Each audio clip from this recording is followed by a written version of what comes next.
అక్కడ night halt ఉండి ఉదయాన్నే శ్రీ శ్రీ శ్రీ వెంకటేశ్వర స్వామిని దర్శించుకోవాలనేటువంటి ఒక ప్రోగ్రాంలో ఈరోజు బయలుదేరుతున్న సందర్భంలో పురస్కరించుకొని రాష్ట్రంలో ఒక విచిత్రమైన పరిస్థితులను ఈ ప్రభుత్వం క్రియేట్ చేసేటటువంటి దీనస్థితికి దిగజారిపోయింది. ఒక మాజీ ముఖ్యమంత్రి దైవ దర్శనానికి వెళ్తున్నారని ప్రకటించిన తర్వాత రాష్ట్ర వ్యాప్తంగా ప్రకంపనలు సృష్టించాలనేటువంటి ఒక దురుద్దేశంతో అనేక రకాలైనటువంటి విషపూరితమైన ప్రచారాలు చేయడంతో పాటు అశాంతిని క్రియేట్ చేయాలనేటువంటి ఒక దుర్బుద్ధితో ఇవాళ రాష్ట్ర ప్రభుత్వమే పనిచేయటం, ఆ రాష్ట్ర ప్రభుత్వంలో ఉన్నటువంటి 3 పార్టీలు కూటమి ఇదే విధంగా ప్రవర్తన చేయడం చాలా దురదృష్టకరం. తిరుమలలో జనసేన వారు అసలు మాజీ ముఖ్యమంత్రి ఎలా వస్తాడు, ఎలా దర్శనం చేసుకుంటాడు చూస్తామనేటువంటి మాట. భారతీయ జనతా పార్టీకి సంబంధించిన వారు హైదరాబాద్ నుంచి కూడా వచ్చి ఇక్కడే కూర్చొని జగన్మోహన్ రెడ్డి గారిని మేము అడ్డుకుంటాం, కొండ మీదకి ఎలా వెళ్తాడు అనేటువంటి మాట. తెలుగుదేశం మాట కూడా ఇదే మాట, అక్కడ ఉన్నటువంటి నాయకులు. ఇక చూస్తే పోలీసు వారు ఏంటంటే, జనరల్గా నేను ఎప్పుడు ఇంత విచిత్రమైనటువంటి పరిస్థితిని నేను తిరుమలలో చూడలా, రాష్ట్ర వ్యాప్తంగా కూడా చూడలా. ఏదైనా ఒక ఆందోళన జరుగుతున్నప్పుడు ఆ ఆందోళనని కట్టడి చేయటం కోసం నోటీసులు ఇస్తారు. ఇక్కడ ఆందోళన ఏముంది? జగన్మోహన్ రెడ్డి గారు దైవ దర్శనానికి వెళ్తున్నాడు, ఆయన కూడా ఒక 6-7 కలిసి వెళ్తున్నారు.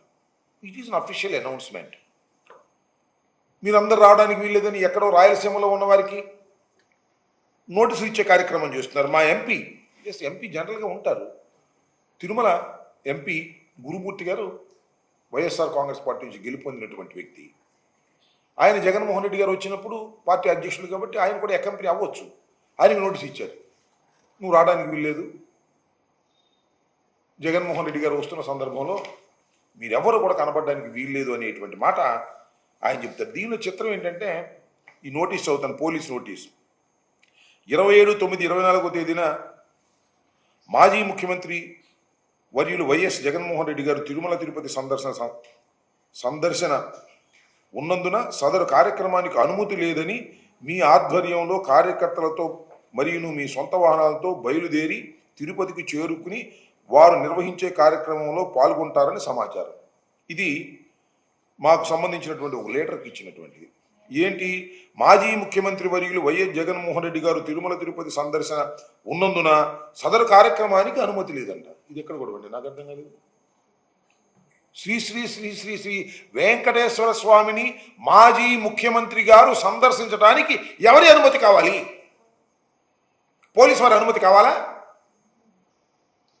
నేను తిరుపతి వెళ్ళాలనుకున్నాను, ఎవరి అనుమతి కావాలి? నా మనసు అనుమతి కావాలి, భగవంతుడు అనుమతి కావాలి. అనుమతి లేనందున జగన్మోహన్ రెడ్డి గారు అనుమతి లేనందున మేము దాన్ని మీరెవరు రావడానికి వీల్లేదు అనేటువంటి మాట. పోలీసు వారి అనుమతి, శ్రీ వెంకటేశ్వర స్వామిని సందర్శించుకోవడానికి పోలీసు వారి అనుమతి అవసరమా? ఎప్పుడైనా ఉందా చరిత్రలో? చాలా దుర్మార్గమైనటువంటి మాటలు మాట్లాడుతున్నారని మనం చేస్తున్నాం. మొన్నటిదాకానేమో లడ్డూ తయారీ నెయ్యిలో జంతువులు కొవ్వు కలిసిందని ప్రచారం. నిరూపించండి అంటే సిట్ వేస్తాం, స్టాండ్ వేస్తామని ఎవరిని వేశారు, వాళ్ళకి కావాల్సిన వాళ్ళని. ఆల్రెడీ రిపోర్ట్ అంతా తయారు చేసుకుంటారు లోకేష్, కింద సంతకం పెట్టమే కార్యక్రమం. ఇవాళ జగన్మోహన్ రెడ్డి గారు దైవ దర్శనానికి వెళుతున్నాను అంటే డిక్లరేషన్ ఇస్తారా? ఎవరా డిక్లరేషన్ ఇవ్వకపోతే వెళ్ళనీయం.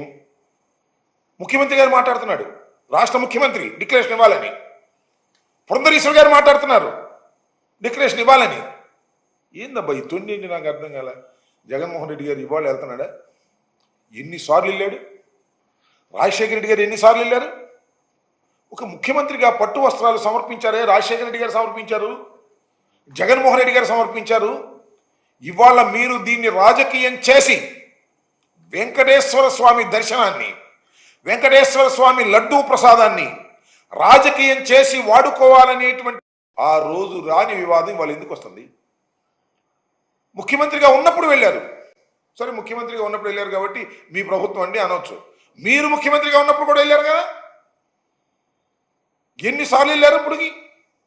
ఇవాళ తొండాడే కార్యక్రమం, దీన్ని రాజకీయంగా ఉపయోగించుకోవాలనే కార్యక్రమంతో మా రాష్ట్ర వ్యాప్తంగా చాలా దురదృష్టం ఏంటంటే రాష్ట్ర వ్యాపితంగా ఉన్నటువంటి మా నాయకులందరికీ నోటీసులు ఇచ్చే కార్యక్రమం చేస్తున్నారు.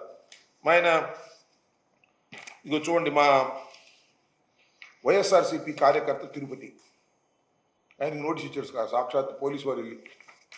దాంతోపాటు పొద్దుటూరు ఎమ్మెల్యే గారు, ఎక్స్ఎమ్మెల్యే గారు, ఆయనకి వెళ్ళి పొద్దుటూరులో నోటీస్ ఇచ్చారు. ఏమి తిరుపతిలో జగన్మోహన్ రెడ్డి గారు దైవ దర్శనం చేసుకోవడానికి వెళ్తుంటే వెళ్ళి మీరు పొద్దుటూరులో ఉన్న మా మాజీ ఎమ్మెల్యే గారికి మీరు నోటీస్ ఇస్తారు, పులివెందుల్లో ఉన్నటువంటి మా ఆయన పేరేంటి సురేష్ రెడ్డి, ఆయనకి నోటీస్ ఇస్తారు, సతీష్ రెడ్డి గారికి నోటీస్ ఇస్తారు, మిమ్మల్ని హౌస్ అరెస్ట్ చేస్తున్నామని అంటారు. ఏందబ్బా ఇది నాకు అర్థం కాలేదు. ఎంత అగ్లీగా మీరు బిహేవ్ చేస్తున్నారు దైవ దర్శనానికి వెళుతున్నటువంటి జగన్మోహన్ రెడ్డి గారి పట్ల మీరు చూపించాల్సింది ఇదేనా అని అడుగుతా ఉన్నాను. రాజకీయం నుండి చూసుకుందాం, వేరే లడ్డు చుట్టూ, దర్శనం చుట్టూ, డిక్లరేషన్ చుట్టూ రాజకీయం తిప్పి మీరేదో బాగుపడాలనో రాజకీయంగా లబ్ధి పొందాలనో ప్రయత్నం చేస్తే దానికి మీరు తప్పనిసరిగా భగవంతుడు శిక్ష మీకు వేస్తాడు, ప్రజలు కూడా మీకు శిక్షిస్తారనే విషయాన్ని దయచేసి మర్చిపోవద్దని, ఇది దైవభక్తి ఉన్నవారు ప్రజాస్వామ్యవాదులు అందరూ కూడా ఇలాంటి చర్యల్ని ఏదైతే అరెస్టులు చేసి నోటీసులు ఇచ్చి నిర్బంధం చేసి 10,000 మందితో దర్శనానికి వెళ్తున్నారని రాశారు. దీనిలో ఒకదానిలో నాకు ఆశ్చర్యం వేసింది. 10,000 మందితో పోలీసు వారు ఇచ్చినటువంటి నోటీసు, 10,000 మందితో దర్శనానికి వెళ్తున్నారని తెలిసి 10,000 మందితో దర్శనానికి వెళ్తారు, నాకు అర్థం కాల.